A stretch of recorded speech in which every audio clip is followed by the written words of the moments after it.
Naglalakad sila sa gitna na parang karaniwang tao, pero kumikilos na parang mga Diyos na hindi kayang galawin. Mula sa mga ghost convoy ni Kim Jong-un hanggang sa mga invisible stronghold ni Putin, ang mga pinakamakapangyarihan leader sa mundo ay talagang hindi lang basta pinoprotektahan. Sila ay tinatago sa likod ng makakapal na patong ng paranoia, makabagong teknology at takot. Ano nga ba ang mga lihim na nakatago sa likod ng kanilang mga armored limo at AI-powered surveillance? Manood ka hanggang sa dulo dahil may isang leader na nagbabantay ng isang lihim na sobrang kakaiba. At babaguhin ito ang paraan ng pagtingin mo sa kapangyarihan magpakailanman. Pero bago natin simulan yan, kung bago ka pa lamang sa aming channel, huwag mo sana kalimutan na mag-subscribe para naman lagi kang updated sa mga ganitong uri ng video. Kim Jong-un, the Human Shield Leader.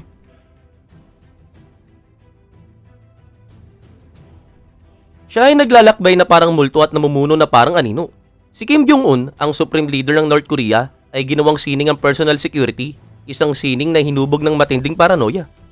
Imagine mo ang isang bulletproof na Mercedes Maybach na daan-daang dumadaos-dos sa mga nakakatakot na tahimik na kalsada ng Pyongyang, habang sinusundan ng 12 bodyguard na sabay-sabay na tumatakbo, nakasuot ng mga tailor-made na suit.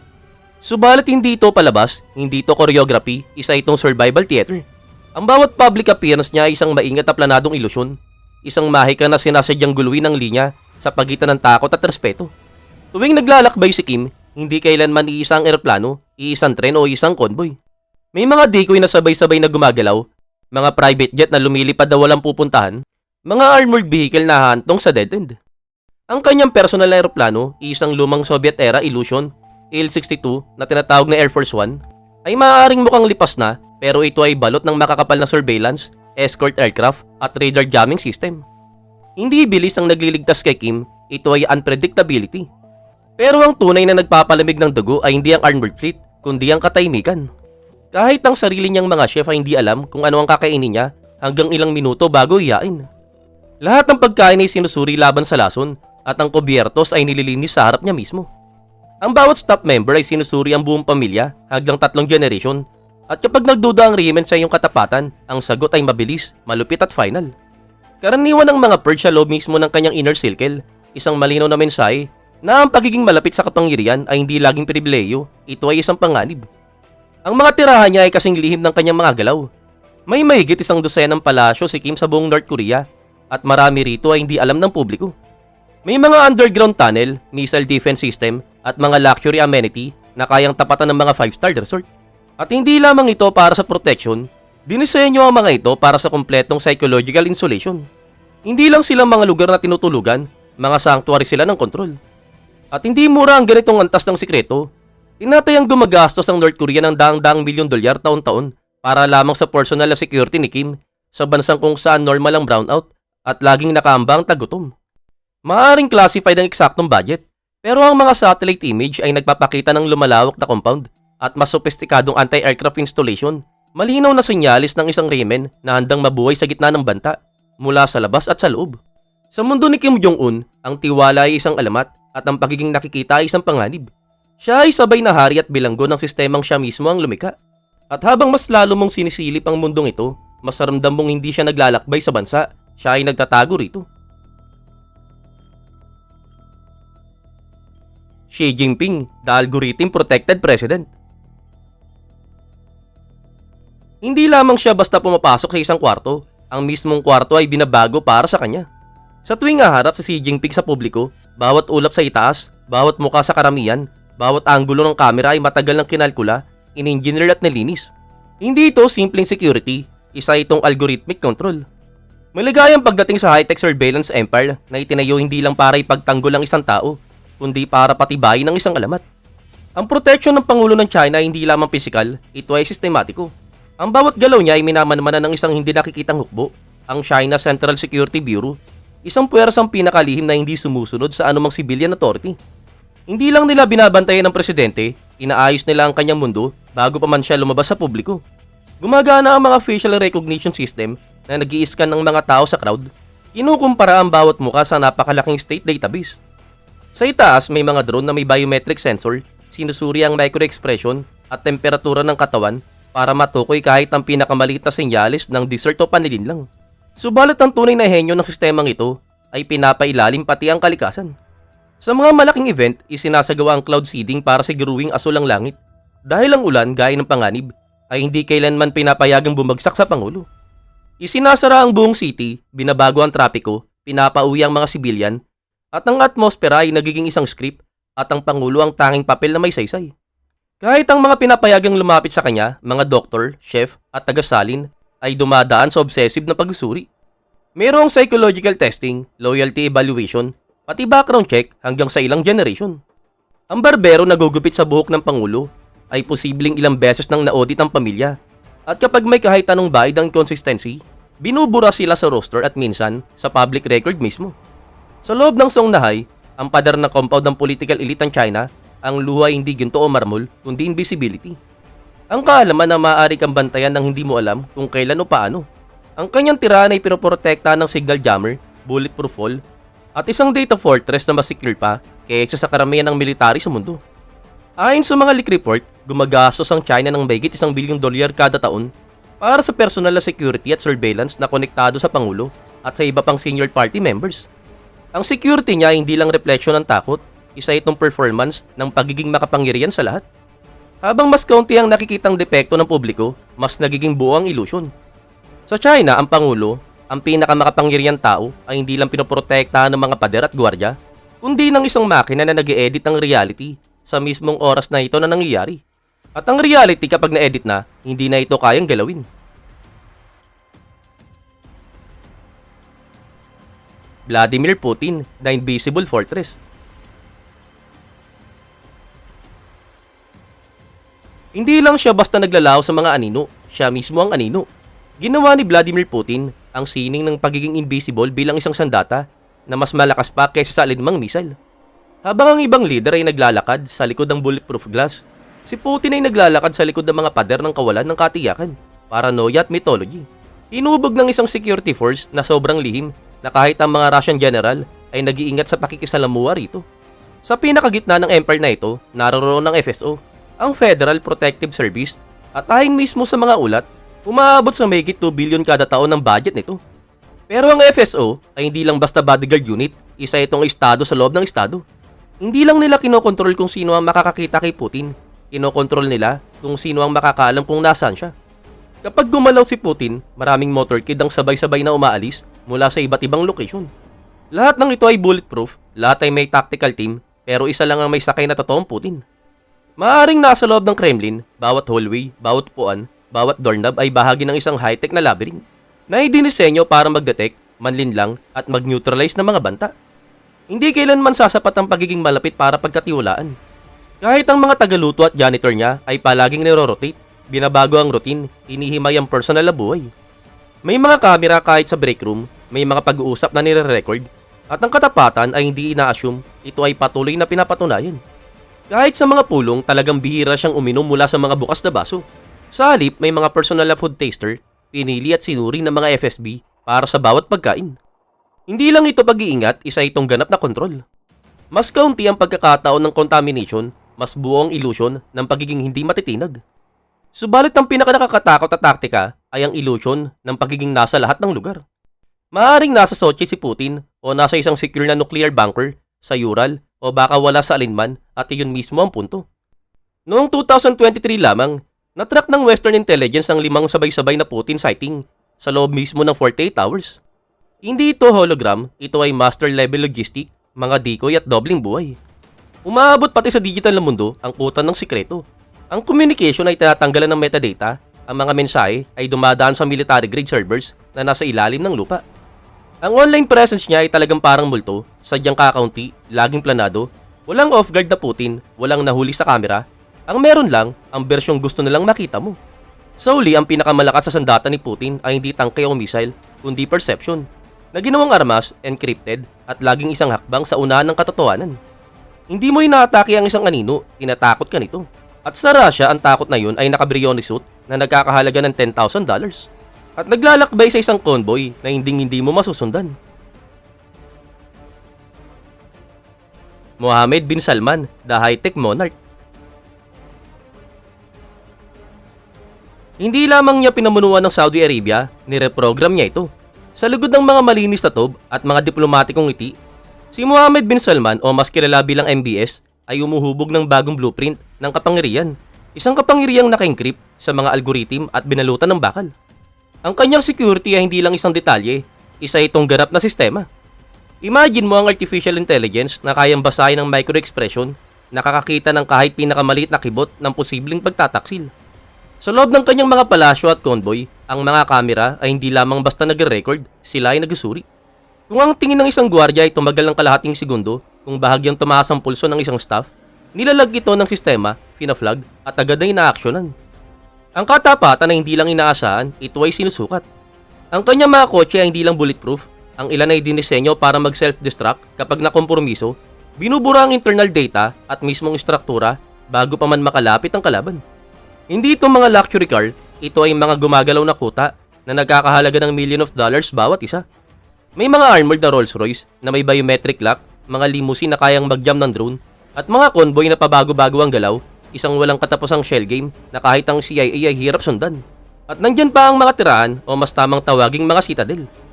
Ayon mismo sa mga usap-usapan, ang pribadong estate na MBS malapit sa Red Sea ay binabantayan ng facial recognition gate, fingerprint lock, at mga robotic sentry na nagpapatrol araw at gabi. May mga estimate na umaabot sa mahigit $500 million ang ginasto sa construction at kagamitan nito. At hindi na ito isang bahay, kundi isang high-tech na vault para sa royalty. Matapos ang insidente kay Jamal Khashoggi, lalo pang hinigpitan ng security protocol, ang dating elite ay naging walang pahinga. Ang mga staff ay dumadaan sa matinding vetting, mailan na umano ay nakatira sa mismong loob ng mga compound. May limitadong galaw, binabantayan ng communication, at sinusubok ang katapatan sa bawat interaction. Sa ganitong environment, ang pag-iingat ay hindi optional, ito ay standard operating procedure.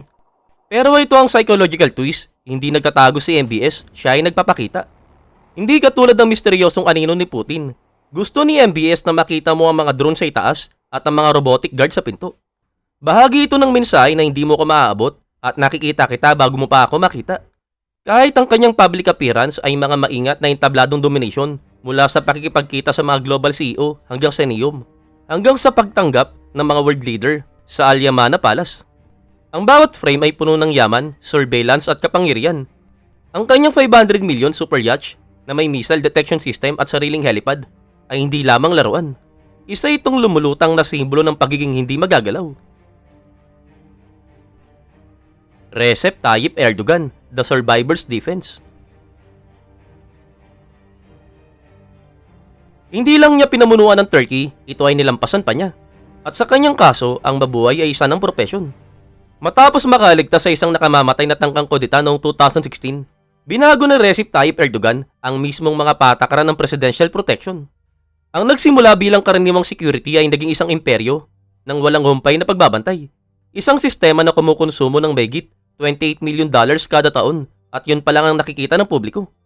Sa likod ng bawat talumpati, bawat pakikipagkamay, at bawat biglaang pagbabago ng schedule, may nakatagong multi-layer fortress ng takot at strategy.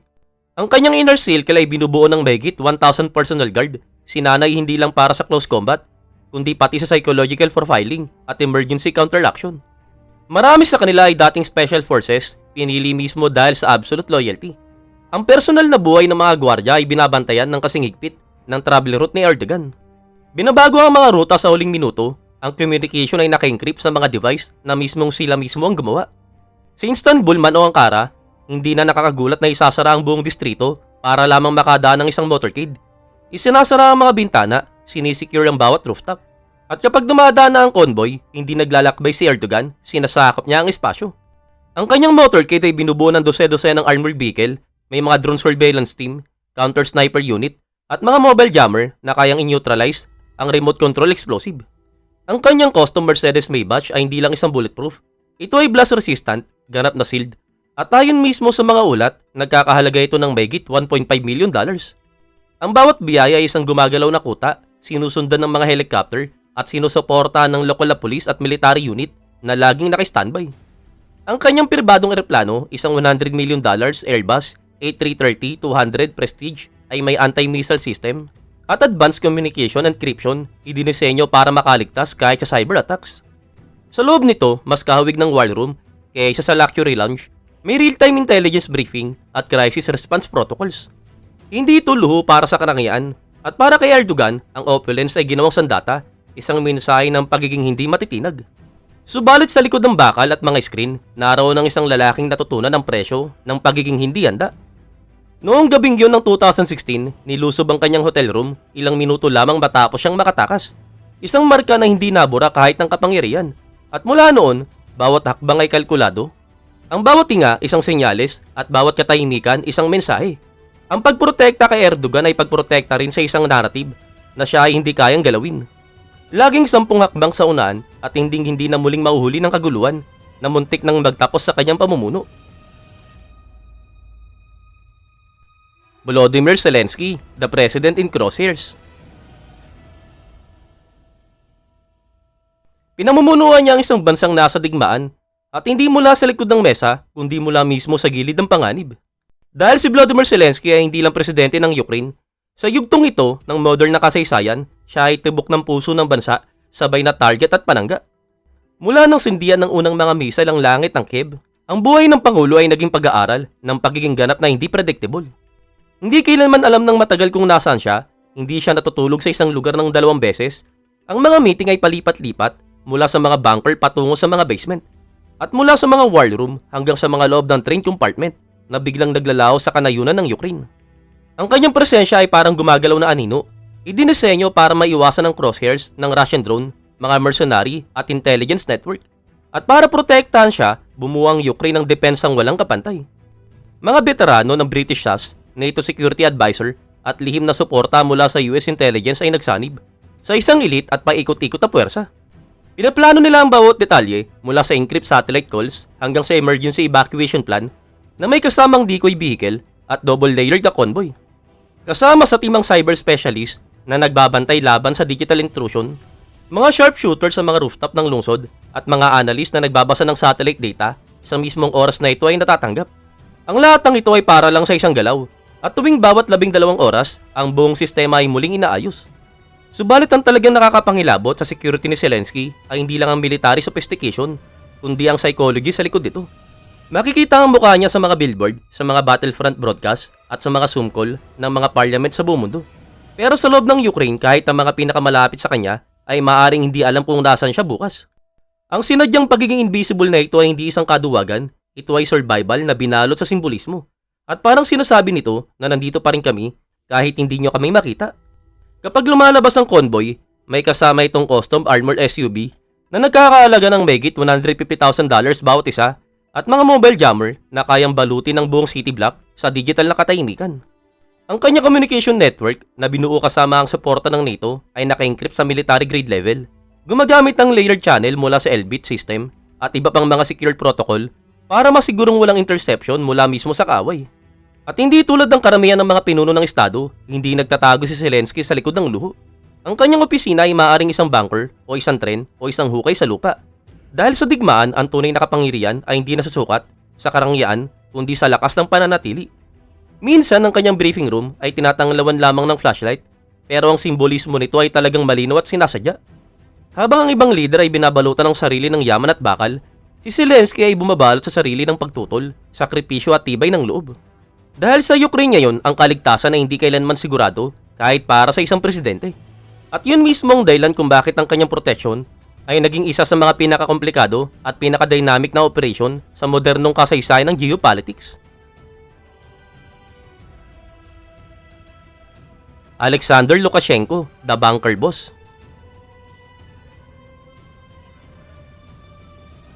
Hindi siya namumuno mula sa isang opisina. Naghahari siya mula sa isang kuta na nakabaon sa loob ng isang lubos na militarized zone, pinalilibutan ng mga tangke, mga sundalo at barbed wire. Si Alexander Lukashenko na madalas tawaging huling diktador ng Europa ay hindi lang nabuo ang isang pagkapangulo. Nagtayo siya ng isang reme na pinagtibay ng paranoia, precision at psychological na digmaan. Sa loob ng kanyang pangunahing compound na nakahiwalay sa publiko, sa media at maging sa karamihan ng mga opisyal ng gobyerno, ang bawat pader ay nagsasalta ng wika ng kontrol. Hindi lang ito tirahan, isa itong multi-layer bunker, may jamming system, mga underground escape tunnel at maraming decoy exit. Ang galaw ay sinusubaybayan, ang mga pag-uusap ay nire-record at kahit ang hangin ay tila may matang nakamasid. Pero talagang hindi lang mga pader ang nagpaprotekta sa kanya, kundi ang sistemang walang tigil na rotation. Walang aide, walang chef, walang gwardya ang nananatili ng matagal. Palaging pinapalitan ng bawat member ng kanyang personal staff. Layunin nito ay para walang masyadong nagiging pamilyar, walang nakakaalam ng buong larawan. At ang mitiin ay pigilan ng pagtataksil bago pa ito may silang. Umaabot pa sa labas ng kanyang physical na kuta ang kapangyarihan ni Lukashenko. Isang nationwide surveillance web ang kumukonekta sa lahat, mula sa mga private message hanggang sa mga usapan sa kalsada. Ang mga security force ay may malawak na kapangyarihan, armado ng facial recognition software, wiretap na linya ng telepono, at AI-assisted tracking system na kayang tapatan ang mas mayayamang bansa. At nariyan ang uniforme, at sa halos bawat public appearance, makikita si Lukashenko na naka-military fatigue kasama ang mga elite commandos. Hindi ito fashion, isa itong mensahe na ako ang estado, ako ang lakas, at ako ang nagmamasid. Sa kabila ng katamtamang ekonomiya ng Belarus, tinatayang $millions ang ginagastos taon-taon para lamang mapanatili ang personal na security infrastructure ni Lukashenko, mga lihim na bunker, encrypted communication hub, at imported armored convoys. Sa mundo ng mga modernong leader, maaaring hindi si Lukashenko ang may pinakamalaking budget, pero pagdating sa paglika ng kapaligiran ng takot, loyalty, at lubos na pag-iisa, marami siyang pinaka-surgically effective. Dahil sa kanya, ang kaligtasan ay hindi isang strategy, isa itong obsession. Felix Tshisekedi, the security fortified leader. Naglalakad siya sa isang bansang sagana sa yamang mineral, subalit wasak ng kawalan ng katiyakan. Si Felix, ang presidente ng Democratic Republic of Congo, ay maaaring hindi palaging laman ng international headline, pero ang kuta na bumabalot sa kanya ay may kwentong kaunting tao lamang ang naglalakas loob na usisain. Ang kanyang security ay hindi lang panangga, isa itong makinarya na nagkakahalaga ng megit $100 million kada taon. Pinapatakbo ng katapatan, lihim at puwersang maingat na hinulman ng mga dayuhan. Hindi tulad ng ibang pangulo na umaasa sa matagal na institusyon, ang inner circle ni Felix ay binuo mula sa simula. Isang pribadong puwersang militar na siya lang ang sinusunod at tuluyang nilalampasan ng mismong pambansang ukbo. Hindi lang ito mga bodyguard, sila ay strategic firewall. Pinili isa-isa at sinanay sa ilalim ng banyagang pangangasiwa, kabilang na ang mga elite advisor mula sa Russia at China. Tahimik subalit nakakakilabot na mensahe, protection muna, wala munang tiwala, kahit kanino sa Kinshasa. Ang mga presidential compound ay binalutan ng maraming patong ng depensa, physical at psychological, mga surveillance system na inangkat mula sa Chinese tech firms, ang nagbabantay sa bawat kalsada sa paligid ng kanyang tirahan. Ang mga pulong ay may takdang oras, ang mga galaw ay naka-encrypt, at kahit ang mga delivery ng pagkain ay dumadaan sa 3 antas ng clearance. Walang nakakaalam kung saan natutulog si Felix sa kahit anong gabi. Subalit marahil ang pinakakapansin-pansin ay kung gaano siya naging hiwalay. Sa isang bansa kung saan ang pagtataksil ay madalas nagsisimula sa loob, kahit ang mga kakampi ay pinapanatili sa kalkuladong distansya. Ilan lang ang aid na nananatili ng matagal, palaging may rotation, at bawat taong lumalapit sa kanya ay sinusuri, hindi lamang sa katapatan, kundi sa ganap na kontrol ng emosyon sa ilalim ng matinding pressure. Kung tinatanong mo kung bakit ganito katindi ang pag-iingat, ay dahil ang yaman ng Congo ay matagal nang may kaakibat na sumpa, mga kudeta, panghihimasok ng dayuhan, at panloob na sabotahe. Maaring nakangiti si Felix sa harap ng kamera, pero sa likod ng tabing, siya ay namumuno na parang isang lalaking nakatayo sa gitna ng minefield. Ang lahat ng ito, ang layered security, walang humpay na surveillance, mga pribadong sundalo, at high-tech na kontrata ay may katumbas na napakalaking halaga ng mahigit $100 million bawat taon sa isang bansang kung saan ang karaniwang mamamayan ay nabubuhay sa mas mababa sa $2 kada araw. Ito ang pinakamalupit na paradox ng kapangyarihan. Habang mas mataas ang inaakyat mo, mas lalo mong kinakatakutan ng lupang tinatapakan mo. Ngayon, ikaw, alin sa mga security ng mga pangulo ang pinakanakakagulat para sa'yo? Ilagay ang inyong opinion sa komento. At bago tayo magtapos, mag-subscribe ka na sa aming channel at magkita-kita muli tayo sa next pa namin na video.